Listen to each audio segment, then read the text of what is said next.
We have a shocking New York Knicks trade update as Knicks insider James Edwards has revealed new details into the Knicks' plans for the trade deadline this season.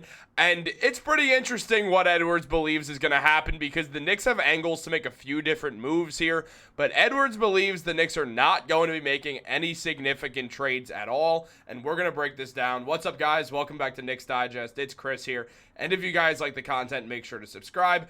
28% of people watching this are subscribed. Let's get those numbers up. Let's get to 11K and leave a comment down below on the trade you want to see the New York Knicks make this trade deadline. However, let's jump into the video because there's a lot of different guys who could be traded off the Knicks, specifically Precious Achiuwa and Mitchell Robinson.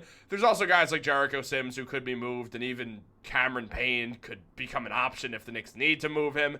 However, Leon Rose is very meticulous with things he does, and every single year he has been the president of basketball operations on the Knicks. He has made a trade. However, the Knicks made two blockbuster trades over the offseason for Mikal Bridges and Karl-Anthony Towns. And 6 months prior to the Mikal Bridges move, they traded for OG Anunoby. So the Knicks made a lot of major trades, and now it feels, according to Edwards, like he might be done for a little bit, using the rest of this season to evaluate what the Knicks should do trade-wise. Now, taking a look into this, what Edwards says, my gut has told me and continues to tell me that New York will use this entire season as an evaluation period. If it comes with a trip to the Eastern Conference Finals or beyond, great. However, it feels right now that the Knicks will reassess and make significant tweaks around the margins after the season. Now, this would kind of surprise me in a way if the Knicks weren't to move Precious Achiuwa because of the fact that Achiuwa is on a one-year deal and could very well leave the New York Knicks. And same with Jericho Sims, who will be a free agent as well. It feels like the Knicks would be better off moving these guys and trying to get value for them in some sort. But there is the chance that Leon Rose understands, like most teams, when you form this new contending team, it usually doesn't win the NBA Finals in year one. That's not saying the Knicks are not Finals contenders. According to DraftKings, they have the third best odds to win the NBA Finals, and they should. They're a very, very good team, one of the most dynamic offenses in basketball, with a steadily improving defense. The problem is the Knicks bench is weak right now. Deuce McBride coming back will give the Knicks bench some more help. However, it goes further than that. They don't have a lot of scorers. They don't really have any backup forwards at all. Their backup unit is very small. I mean, Achiuwa's an undersized big man. Landry Shamit's only 6'4". Both McBride and Cameron Payne are 6'3". It's a lot of guards and an undersized big man. It's led to OG Anunoby and Mikal Bridges playing a lot of minutes to where they might be burning out to a degree, along with the rest of the New York Knicks starting lineup. That's obviously worrisome in itself, and the Knicks need some more bench help, and they could probably get it in this season if they want to. But also, there's the thought of not doing anything too drastic.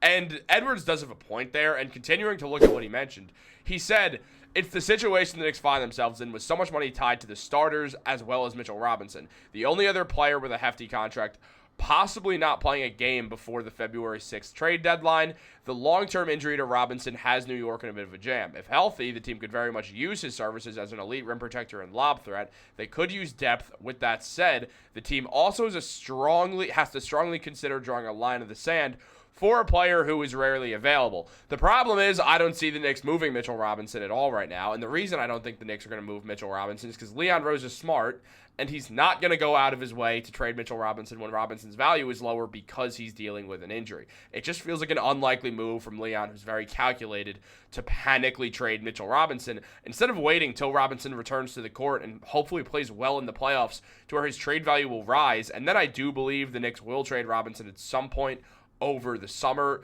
because they understand his contract's going to expire, and the Knicks have a bunch of guys to extend, such as Mikal Bridges, who will get an extension this summer, who I just did a video on, as well as Josh Hart eventually needing an extension around the 2026 season. So those guys are going to get priority over Mitchell Robinson, and I do think the Knicks will pivot to trading Robinson for something that their team could use more. Meanwhile, they could probably find a rim protector who's not as good as Mitch on a cheaper deal over free agency for the mid-level exception. I expect that's what's going to happen. I think the Knicks are going to move Mitch for a forward who could score the ball off the bench, and then they will use that mid-level exception they have to try to sign some sort of rim protector, meanwhile avoiding the second apron at all costs, so they can still use that mid-level exception of $11 million, because that'll help the New York Knicks find their way to a guy who can protect the rim for not a too hefty of a price. I think that all works out really well for the Knicks, and I don't think the Knicks will trade Mitch, but I do think they will make some moves.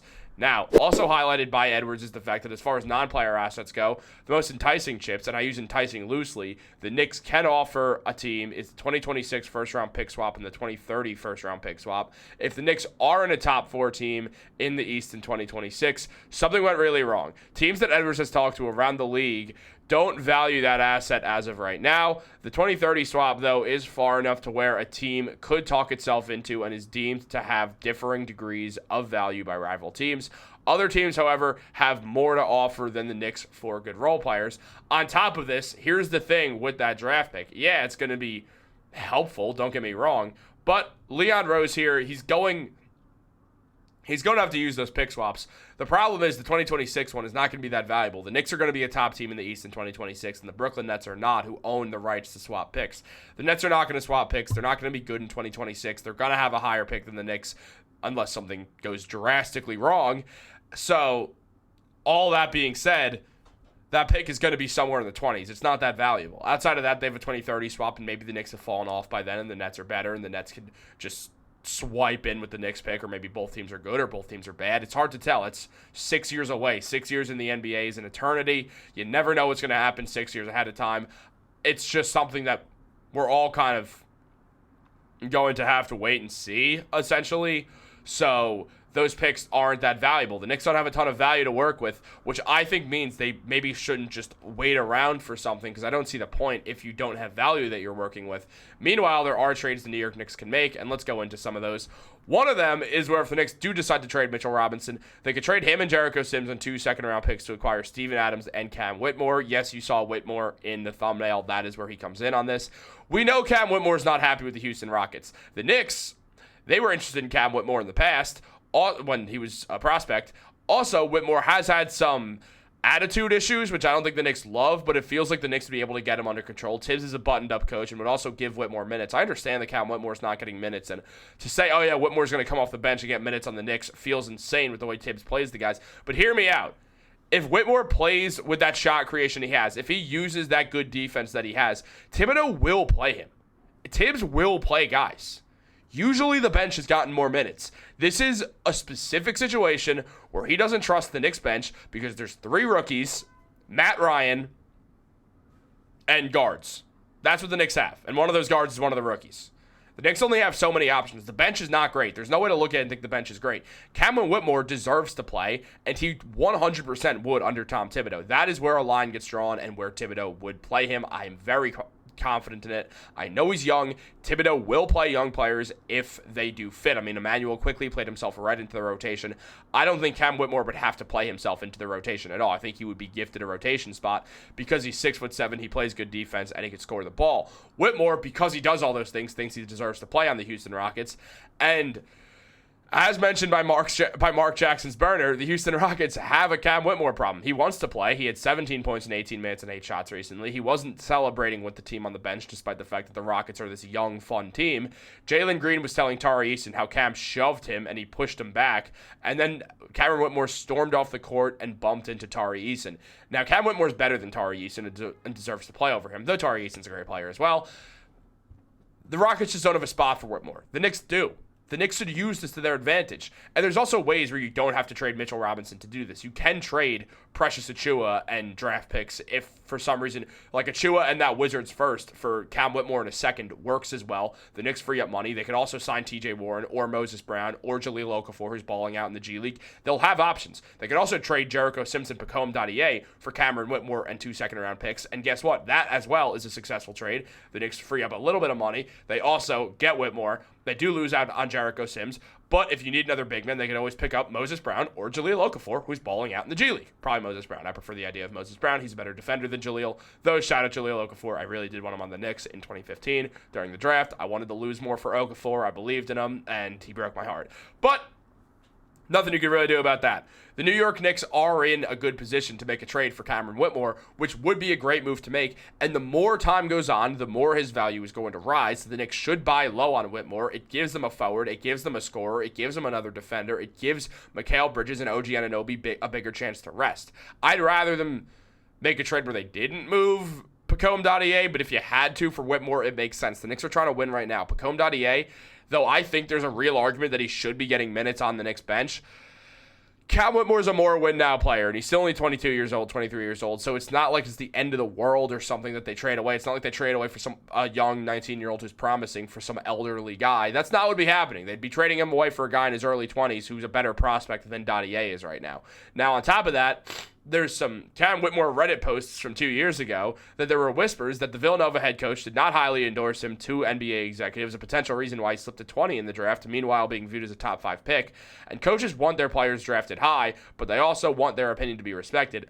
And as these quotes say, Whitmore looked completely disinterested in any possession where he didn't get to hold the ball most of the time, and the Knicks have good ball movement, so he might get bored with the Knicks, but at the same time, if the Knicks could get him to buy in on the win-now system, it could work. You could tell he wasn't listening to their coach. He just wanted to show off for the scouts, and once he started the season injured, he figured he'd have to make it up by playing knee ball. It's a bunch of things that seem like he's a young, dumb player. Tom Thibodeau will be able to mold him, and maybe the Knicks do think, because the Knicks... There was a whole report of, well, the Knicks traded away anyone who couldn't handle Tom Thibodeau's old school style. Maybe Cam Whitmore can't handle it, but coming out of Villanova, most guys can handle that old school style of coaching. So I do believe that there's a world where Whitmore could have this all work out, and the Knicks could have a real success buying low on a guy. A change of scenery could help a lot for Whitmore, especially when there's other Villanova guys there. The Knicks do have more structure than the Rockets, just being the Rockets are a younger team.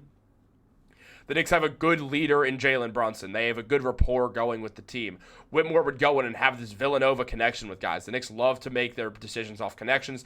The Knicks are ran like a successful business because Leon Rose had a big part in running CAA, so he knows how to run a successful business. The Knicks are being ran like that through connections, through analytics, through all this stuff, and it's led to them having the best team they've had in a very long time, so I think it could all work out. Meanwhile, they could also make a few different deals, like trading both Jericho Sims and Precious Achiuwa and some second-rounders away to get Nick Richards and a second-round pick back from the Grizzlies. Now, these could be two separate trades, but the only way for me to put it in was to put it all into one trade, so that's why I did it this way. The Knicks could get Nick Richards back for just Precious Achiuwa and picks and free up money, or they could also trade Jericho Sims as well in a separate deal or in the same deal and do this for no reason, but they could make a separate deal. Two separate deals, essentially. They trade Jericho for a second-round pick, give the Grizzlies more big man depth. They could trade Precious for Nick Richards. They have money freed up. They could sign TJ Warren. Everyone's happy. The Knicks have ways to make moves that are minor but could still impact the team.